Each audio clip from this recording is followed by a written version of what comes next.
Tireni, Atireni, Klipos, Amolai. Hatireni, Hatireni, Hatireni, Klipos, Amolai. If I can do the shines one day, I understand. If I can do the shines one day, I understand. Activate, activate, leave us alone. I'm on. Activate, activate, activate, leave us alone. I'm on. If I can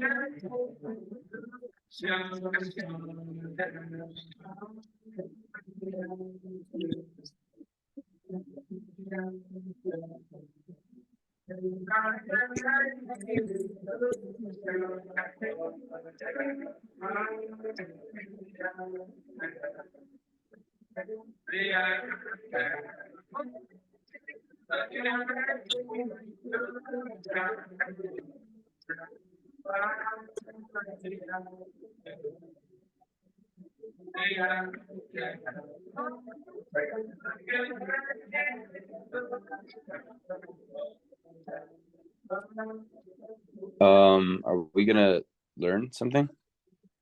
Cover Basia to the Shmaya, the cover the Hilga Shabbos, getting into the tunes. Getting into the tunes. Oh, we have to look everywhere. We have to look everywhere. It's so funny. Shem's just telling us a story, Gewalt, both on an individual level and collective level, and beyond our understanding of what it means to tell a story. But it's the soup. I saw that story, bro. I saw that story, bro. It's I not saw even super. I So saw much that. more than I soup. saw that Amba. I saw that Amba. Dude, this is crazy. Oh, whoa. Gewalt. Kodesh Tov. Kodesh Seriously. Tov. Yeah? What up, Chef Curry? That boy nasty. That boy nasty. That boy nasty, baby. Oh man, I mean this makes a lot of sense. B'siyata B'shmaya, we are on prayer 49 in Likutei Tefillot. We are trying and yearning to enter to the 50th gate. 50th gate, mamish. And it's all about redemption now.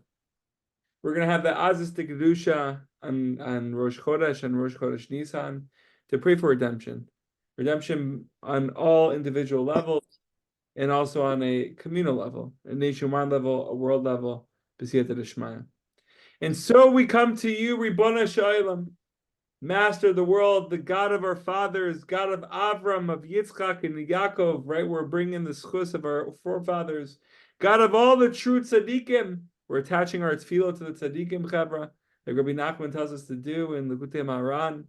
God of the first and the last, God of the entire Jewish people. Arouse your compassion and love for us, as blemished and confused as we are. Teach us and guide us to know how to act, how to constrict the light in a graduated, measured fashion in accordance with your desire.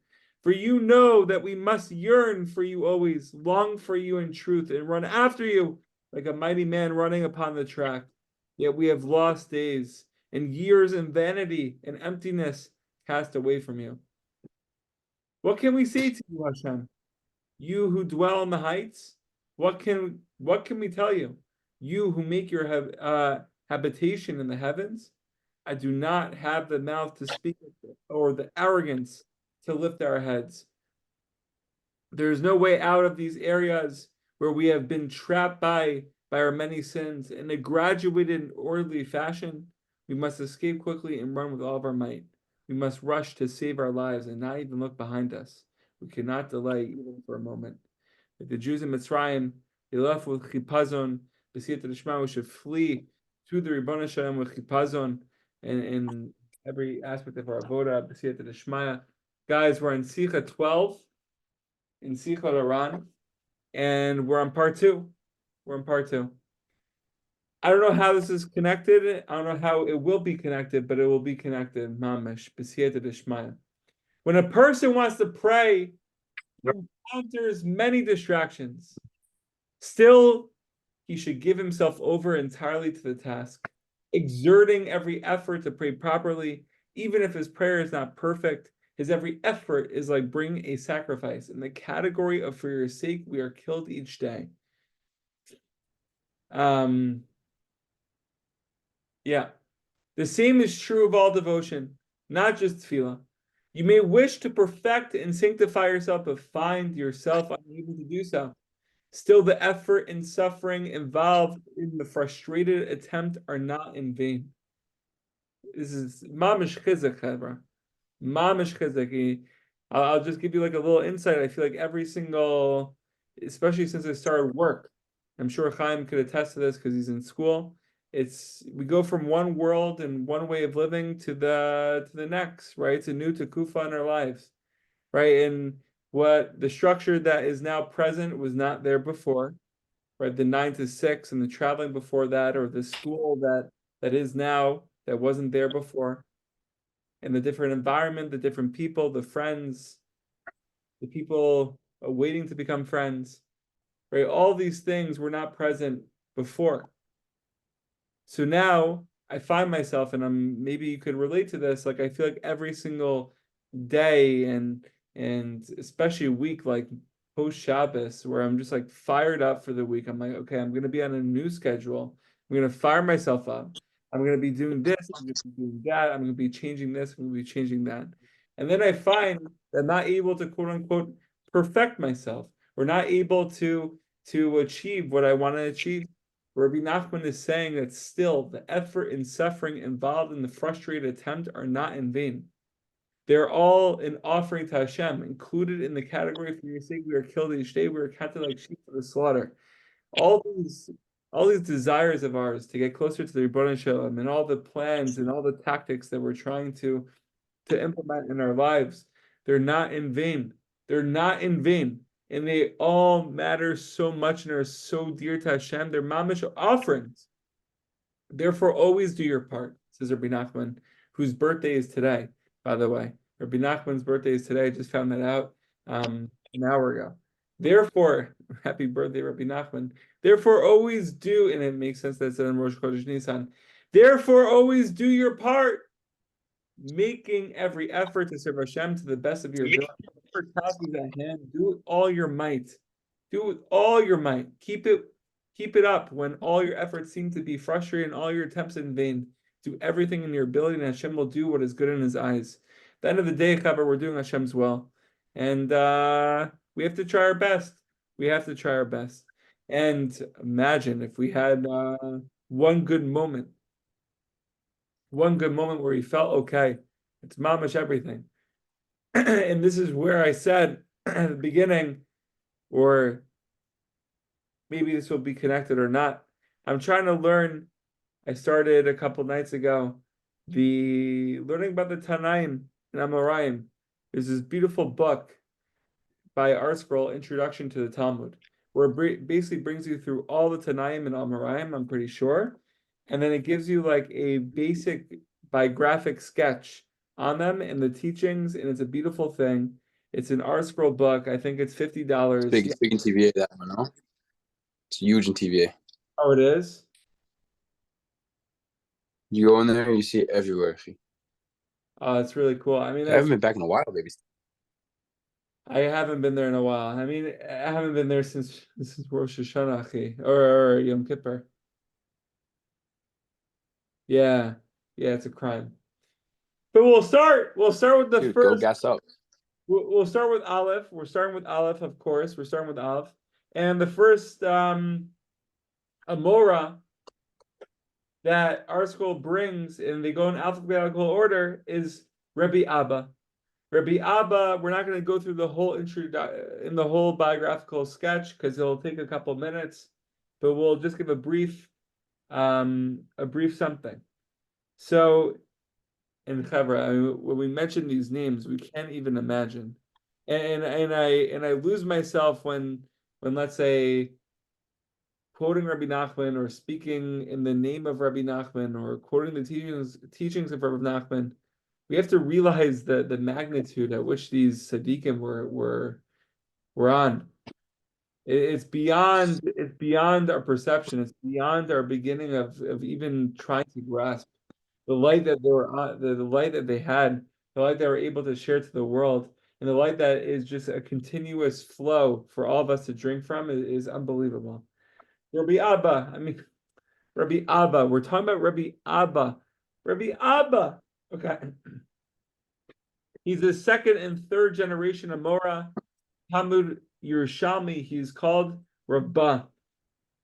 Okay. That's good to know. So it says over here that Rabbi Abba was in Babylonia.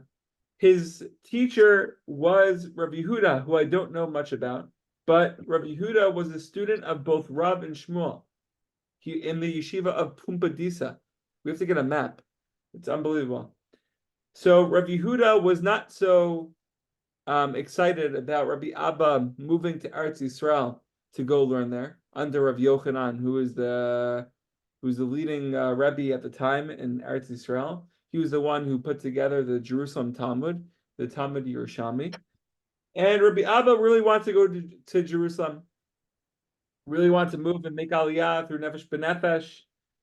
And here's where the story begins.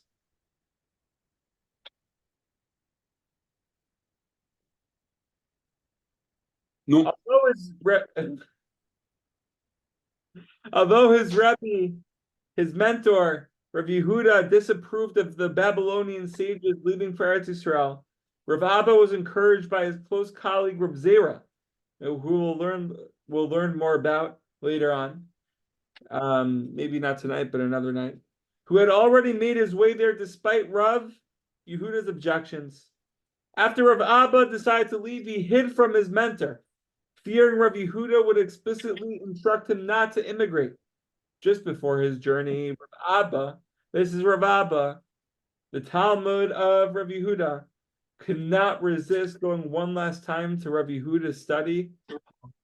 It's like someone who's making Aliyah from the 5 towns. You can't leave without saying Bader of Moshe Weinberger, without hearing a word, without hearing the Chabura Yosef Atzadik. So Rabbi Abba stood outside and overheard a novel law. After which he remarked, had I come just to hear this teaching, it would still have been sufficient for me. So Chavra, how's this connected to tonight? I think this matters when it comes to our efforts that we're displaying and trying and exerting on a day-to-day basis. If we actually have the eyes of Nekuda Tovos, and we look and our head hits the pillow at the end of the day, and we look back at our days and we're like, what do we do today? And a lot of the times we're like, I did a bunch of nothing. But if we look back at those moments of exertion, of effort, of the troubledness, of the confusion, of the suffering, or even of the good points, of the good times that weren't like that, were the opposite of that, those are enough. Those are enough. One moment of good, one moment of believing in our good is enough. So B'siyata D'Shma, we should just be filled with more enoughness, more of not standing on the outsides, but standing on the insides and hearing the teachings from the insides of the insides and doing deep searching into the good points, and not just hearing them from the outside. Maybe I had one here, one there, but Mamish doing a real search for it and being like, whoa, I may have found 8 of them today, 15 of them today, 20 of them. By doing that deep search, the Siyata D'Shmaya, we should be filled with more and more enoughness. Never, never, ever stop. Every effort counts, and let's fire it up. Questions, comments, please feel free. I always wish I had like something brilliant to say, but I don't usually. That's okay. I wouldn't have anything to say either. I don't have anything to say now. Mamish, we just spoke about What the are you what? What are your Shabbat tips? I believe you're coming. So Sagur. My parents are going. I was gonna say you could come with us if you want. Mm, My grandparents, I'm gonna but he was be there. I'm gonna be in Hertz. Throughout the Being show. hurts, being hurts, I'm gonna being be in hurts to Hertz. work all week. Yeah, I love Yeah. you. I love you. Okay, so after The record what? and the recording, bro. End the recording, bro. Just burped. It's How do embarrassing. I end the recording, bro?